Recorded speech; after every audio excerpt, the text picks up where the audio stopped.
night, so he's waiting as long as he likes. He can wait another half an hour. Or what I'm trying to say is the next 5 minutes will probably be tapping the cask. What is this thing that we're doing, and what is this beer that we're serving today? And that's sort of one of the things that we're talking about here is this Once Upon a Time series. What is this beer? Basically, what we're trying to do is recreate beers that were absolutely brewed from the original brew sheet. We're not putting in any sort of modern interpretations. We're not trying to recreate styles from vague sort of notes. We're just taking the original brew sheets and brewing them again.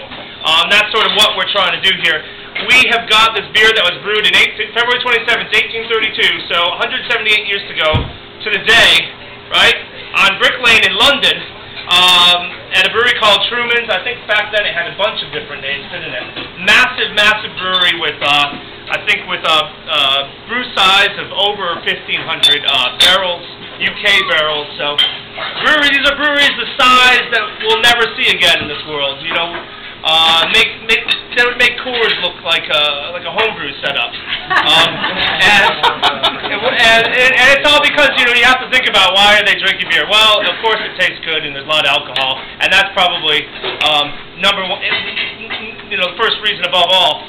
But of course there was cholera at the time, and you know, London. I know Martha and I have been reading a lot about London. It was a very sort of filthy town at the time. But this is back when the Thames still had 4, you know, feet of froth on it, and it was still a you know, respectable career to, you know, be the guy who pulled the bodies out of the water every day, all day. But also, like, if you drank beer, you wouldn't end up buried in the cholera mound at the end of the month. So that was also a good thing.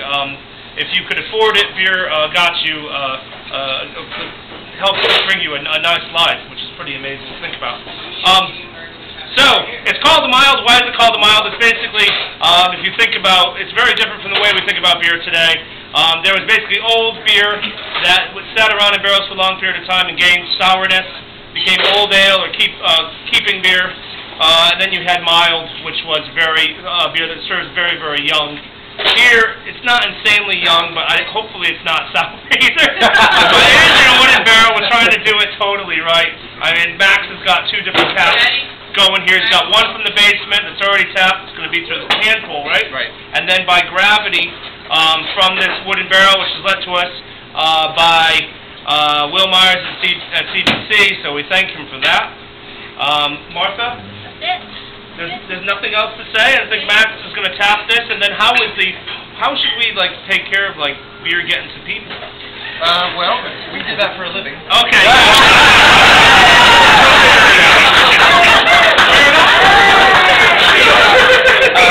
A little pin and a little break from the back. Oh, just give me a push. Yeah. Hit it hard.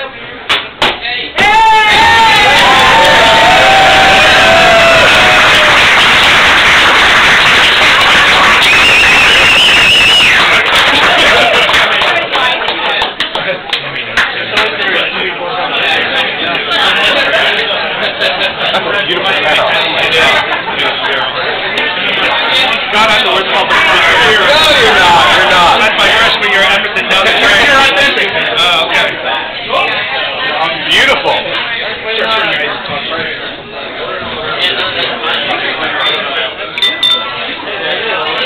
Wait. Is that actually your selling? Yeah. Wow, that's good.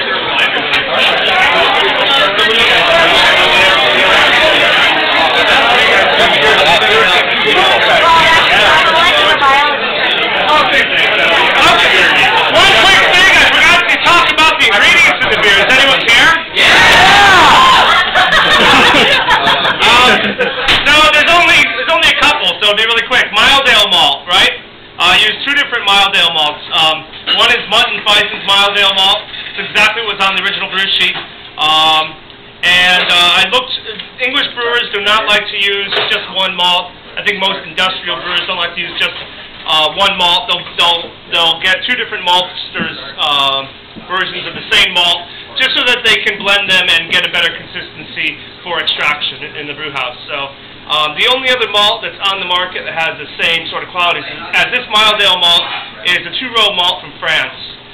Same color profile. So I went with that. And then it's all East Kent Goldings or Kent Goldings leaf hops in the kettle. 4.5 pounds per barrel. Those of you who are home brewers or professional brewers in the room, you can try to picture that volume inside that volume of liquid, and they're almost equal. So it's more like a stew than anything else. But that's how they did it back then. Why? We don't know. They didn't put that in the recipe. Why the hell did you put that on top then? Because you could. But we didn't use we didn't use any refrigeration on this beer whatsoever. We let February sort of take over. There's ambient temperatures at the brewery as well as very authentic London water, despite the fact that it's on a farm in Westport. This liquor, as we call it in the brewery, comes from a deep well. Gets a lot of solids, very similar to London water. So no refrigeration. Got up to 73 degrees in the primary fermentation. All of the volatiles of all those hops boiled off in the fermentation. That's just the way it would have gone. To not let that happen would have been to make a very American-tasting beer.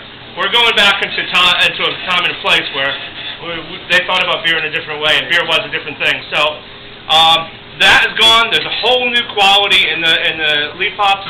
I obviously haven't tasted from this cask, so who knows what's going on in there. But I hope you all enjoy the beer and really think about where it came from, because it's pretty cool. And of course, this wouldn't have been possible if it wasn't for Ron Pattinson, the beer historian, who actually went out and researched and got me this original recipe. So he's, not that I feel sorry for him or anything, but he's in Amsterdam right now, doing whatever he does in Amsterdam, which is probably looking at his computer, a lot of old brewing records that he recently took photographs of, and drinking some beer. So cheers to Ron, and I'm sorry? I want to give a big cheers to Deep Ellum, who stuck with us all day, and we've been talking about this forever, and I'm really excited. Max, Jen, and Danielle, and everyone who's been involved here throughout the day. Also, one quick thing, when you get a chance, raise a pint for Jeff Charnick, our longtime Boston brewer, passed away last week, who was probably one of the guys in Boston who brew more English-style beers than anyone else. And he died at way too young an age, and just think about him with a pint. I'm sure he would have been here. And cheers, everyone. That's it for me.